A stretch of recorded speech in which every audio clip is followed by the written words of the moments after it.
Brilliance Audio.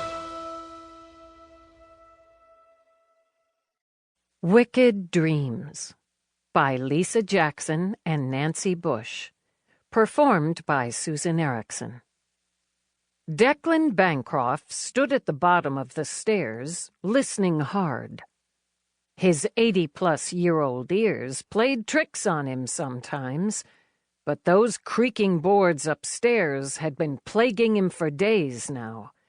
He wanted to see what was making the noise himself, but it was difficult for him to navigate those confounded steps. 7 up to a landing, then 7 more to the top floor of his seaside home. "Ah," he muttered, annoyed with his tired old bones. He'd called Hale, his grandson, who'd promised to stop by.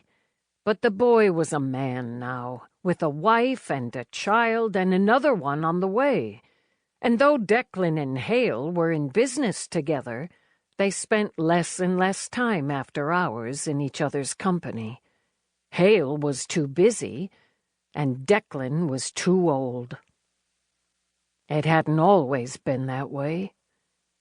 Declan had a moment of fondness and rueful musings over the tyrannical woman who ran that cult in Deception Bay. Oh, she didn't like him calling it a cult. "Would a woman's prison be more accurate?" he'd asked her once, which had really twisted her tail into a knot. But he loved her. Loved her still. Even though she acted like they'd never been together, never created a beautiful child between them who'd grown into an even more beautiful adult. No, his days with Catherine Rutledge were long over. Distant memories. But sometimes they seem so close. Closer than the wonderful afternoons he sometimes spent with his great-grandson, Declan, named for him.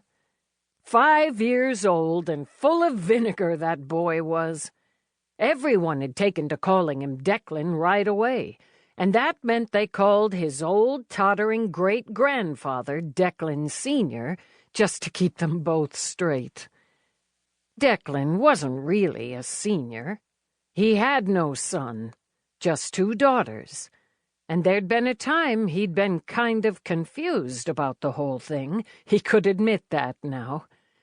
Still, the old noggin was pretty damn sharp. Even Hale commented on it, which had made him act like it made no difference to him, when in reality it tickled Declan pink. He still had it. And if Catherine would deign to drop her knickers just one more time— He chuckled a bit, realized he sounded like a dirty old man, and stifled his amusement, although that darn smile wouldn't quite leave his lips. If he— Creak. There it was again. Footsteps. He was almost sure of it. Should he call Hale? Would he just hear excuses again? His wife was pregnant and about ready to drop. Not an especially good time to bother his grandson, but who else was there? Neither of his daughters lived in the area. His cell phone was in his pocket. He fished it out and poked in Hale's number, but didn't hit send. Thought about it a moment, then put the phone back in his pocket. How hard was it to make it up the stairs and check for himself? He used to run up those blasted steps. Determined, he placed a hand on the newel post. His cell phone was with him should he find himself in trouble. Carefully, frustrated that it required so much effort, Declan moved up the first step and placed his hand on the banister. Just 6 more to the landing. He kept his eyes on the steps, watching his feet, carefully placing one foot, then the other on the next step. He was almost jubilant when he reached the landing.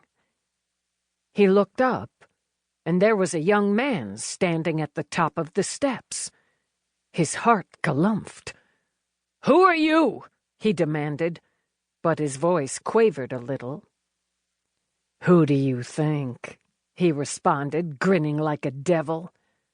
Declan's mind was a blank.